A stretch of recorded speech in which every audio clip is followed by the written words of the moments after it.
And maybe this has happened to you. You see a friend in the street, you've known them for years, you know their name, but all of a sudden you can't think of what is her name.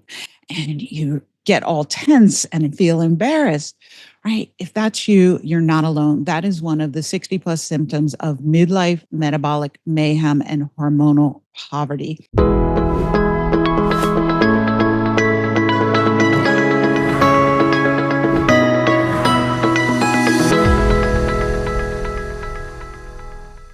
So, brain fog is a great question in menopause and perimenopause. A woman wrote in saying that she was trying to pick up her prescription at the pharmacy, and the woman at the counter asked her for her address, and she was fumbling and bumbling because she couldn't even remember her own address. And maybe this has happened to you. You see a friend in the street, you've known them for years, you know their name, but all of a sudden you can't think of what is her name. And you get all tense and feel embarrassed, right? If that's you, you're not alone. That is one of the 60 plus symptoms of midlife metabolic mayhem and hormonal poverty that can occur after the age of 40 or even before the age of 40. And it can make your life extremely difficult to live and just complete activities of daily living, things that you do every single day. And so, what's going on here? You go to your doctor and you say, oh, I'm forgetting things, right? Maybe they run some tests to see if you have mild cognitive impairment, early cognitive impairment. And they say that, oh, you're fine because you're worried about Alzheimer's. And nobody ever says to you, oh, well, maybe you have hormonal poverty, because they probably don't know that term. It's actually a term that I coined to help women understand what's happening to them as they age with their health, with the 60 plus symptoms of midlife metabolic mayhem that can lead to disease. Out of 10 of the top 10 causes of death are increased by being in hormonal poverty. And this is something your doctor's not talking to you about. That's why I'm talking to you about it. And if you want to know if this is you, you can take my quiz that I developed to help you understand, could you be in hormonal poverty? Your brain actually depends on not only your sex hormones, estrogen, progesterone, and testosterone, but all of your hormones to be optimized to function normally.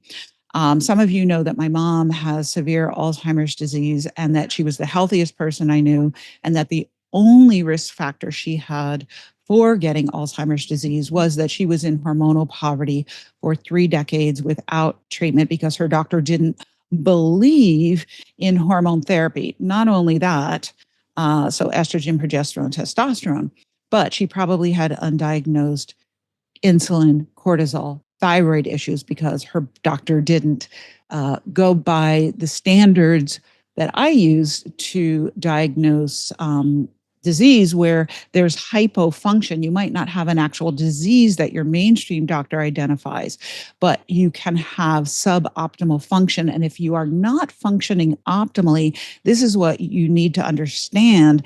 This is going to cause you to have hormonal poverty and brain fog, forgetfulness, lack of clarity, right? So you're the one at the pharmacy, can't remember your own address. You can't remember your lifetime friend's name.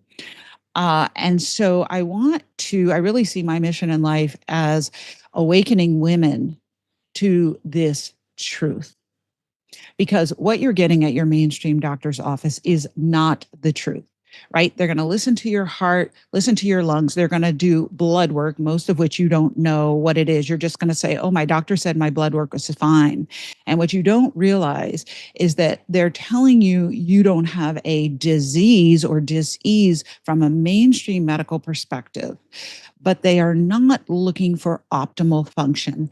And the difference between having a disease and having suboptimal function is night and day. It's the difference between you living your life optimally, right? Brain on all cylinders, click, click, click. You can remember things.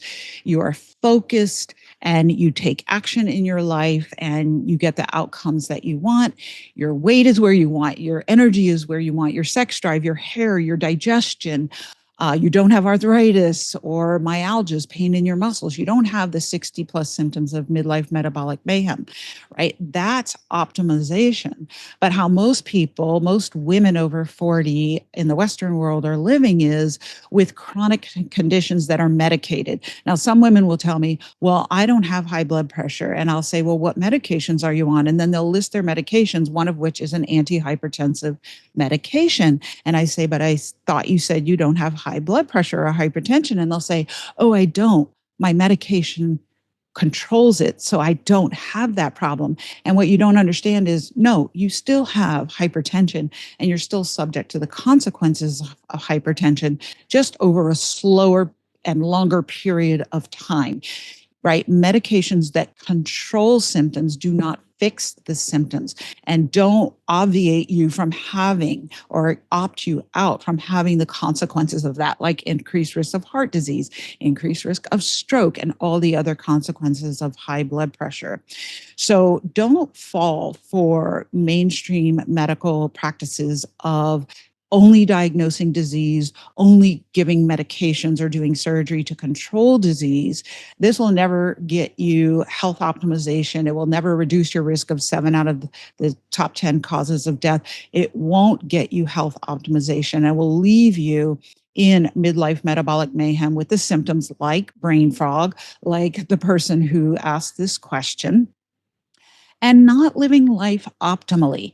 So if you look at, do you have hormonal poverty, which I teach you about in my Hormone Bliss Challenge, then you can understand what you actually need to be doing to identify, am I in hormonal poverty? You can start by taking the quiz. But then in the 7-day challenge, I actually take you through the exact steps that I use to get out of hormonal poverty and that I've helped thousands of women use to get out of hormonal poverty so that you can have a higher standard of health for yourself and avoid disease in the future.